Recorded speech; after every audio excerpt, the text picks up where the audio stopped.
Halo teman-teman, apa kabar kalian semua? Selamat datang di channel Omen Tutorial. Pada kesempatan video kali ini saya akan memberitahu berita terbaru teman-teman ya. Hati-hati buat teman-teman yang ambil pinjaman di Superdana.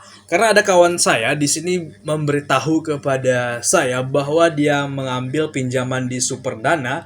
Dia mendapat limit 1,8 juta teman-teman ya. Tapi yang cair hanya Rp750.000. Tidak sesuai dengan perjanjian awal dan bunganya cukup gede teman-teman. Saya tidak mau teman-teman juga terjebak di aplikasi ini dan ini adalah pinjaman yang ilegal teman-teman ya. Buat teman-teman yang pinjam di Superdana, hati-hati buat teman-teman semuanya. Pastinya teman-teman harus cross check terlebih dahulu apakah aplikasi itu sesuai dengan yang ditentukan atau yang dipromosikan atau yang diiklankan ya di media-media sosial atau yang dipromosikan oleh DC-DC promosi yang mana teman-teman bisa dapatkan aplikasi pinjaman ilegal yang sangat mudah teman-teman ya, dengan janji-janji awal yang sangat manis dan nantinya langsung pencairan di sini 1,8 juta. Yang mana aplikasi ini adalah sebenarnya aplikasi yang tidak terlalu booming teman-teman ya, tapi teman saya ini sharing kepada saya bahwa dia sudah mendapatkan limit 1,8 juta di aplikasi ini teman-teman ya, dan dia sudah mengajukan pinjaman dan mendapatkan limit 1,8 juta tetapi cuman cair Rp750.000. Setelah diselidiki dan setelah cross check kembali bahwa aplikasi Superdana ini bunganya sangat besar teman-teman. Bagaimana solusi jika kita sudah terjebak seperti ini ya? Solusinya teman-teman harus bayar gitu ya. Teman-teman wajib bayar karena teman-teman kesalahan teman-teman juga kenapa teman tidak terlebih dahulu cek dan cross check berapa bunga persen harian dan lain sebagainya, berapa biaya admin dan lain sebagainya. Memang banyak aplikasi-aplikasi yang awalnya itu tidak terbuka teman-teman ya. Memang mereka bilang untuk bunganya cuma 2%, nanti setelah pencairan langsung kena admin 50% atau 30%.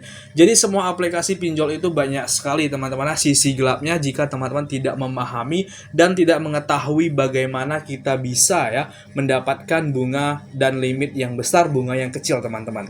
Jadi ini adalah pengalaman dari kawan kita agar teman-teman tidak terkena atau tidak kejerumus ya ke dalam pinjaman yang ilegal seperti ini, yang mana dia mendapatkan limit. Dari limit tersebut dia mendapatkan potongan sampai 50% yang bisa cair dan bisa dia nikmati teman-teman. Dan dia harus mengembalikan sesuai dengan limit yang sudah disediakan aplikasi, yaitu sekitar 1,8 juta. Memang aplikasi ini adalah aplikasi yang memberikan limit agak sedikit besar teman-teman ya, dan iming-iming bunga yang kecil. Yang mana kita di sini untuk pengajuan pertama, teman-teman bisa mendapatkan limit sampai dengan 8 juta rupiah teman-teman ya. Hanya modal KTP dan nomor HP saja. Nah, di sini teman-teman saya atau teman saya tadi berhasil mendapatkan 1,5 juta ya dari limit tersebut karena dia adalah orang yang baru ya dalam pinjol ini, dan dia juga mendapatkan limit 1,8 juta. Itu cukup lumayan gede teman-teman ya, dibandingkan dengan aplikasi lainnya. Pasti aplikasi lainnya hanya memberikan limit sekitar 500.000 saja. Nah, setelah dia mendapatkan limit 1,8 juta, pastinya dia tertarik dan langsung mengajukan penarikan teman-teman ya, atau mengajukan pinjaman, dan setelah di cross check dia mendapatkan bunga yang tidak terlalu gede. Tetapi pas pencairan dia hanya mendapatkan atau ditransfer dari aplikasi tersebut hanya 750.000, dan setelah di cross check kembali memang di sini ada biaya admin dan suku bunga yang cukup gede teman-teman ya.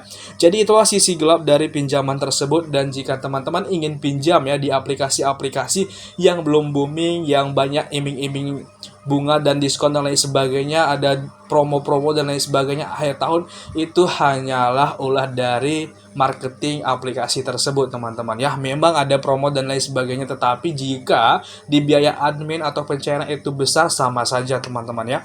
Jadi buat teman-teman jangan sampai tertipu kembali ya. Ini adalah pengalaman teman-teman kita, hanya dia saja yang akan menikmati itu semua dan bisa menderita seperti itu teman-teman ya. Saya usahakan teman-teman jangan sampai seperti itu.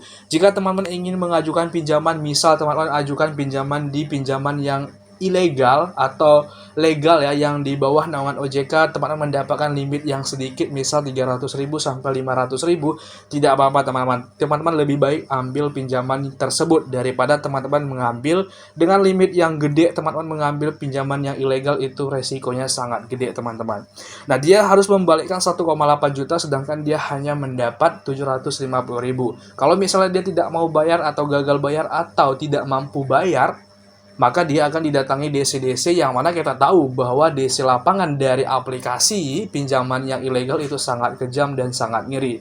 Nah, di sini aplikasi Superdana juga memberikan ya, atau harus menginput alamat kita. Pastinya DC-DC akan datang ke alamat tersebut karena sebelumnya kita sudah setujui bahwa persyaratan yang kita isi itu wajib ya sesuai dengan alamat di KTP kita teman-teman ya. Dan pastinya jika kita gagal bayar di sini kita mendapatkan 750.000, kita cuma bayar 750.000, itu tidak bisa teman-teman. Sesuai dengan limit yang disediakan aplikasi, kita dapat 1,8 juta wajib kita bayar 1,8 juta beserta bunga persenan dan tunggakan setiap harinya.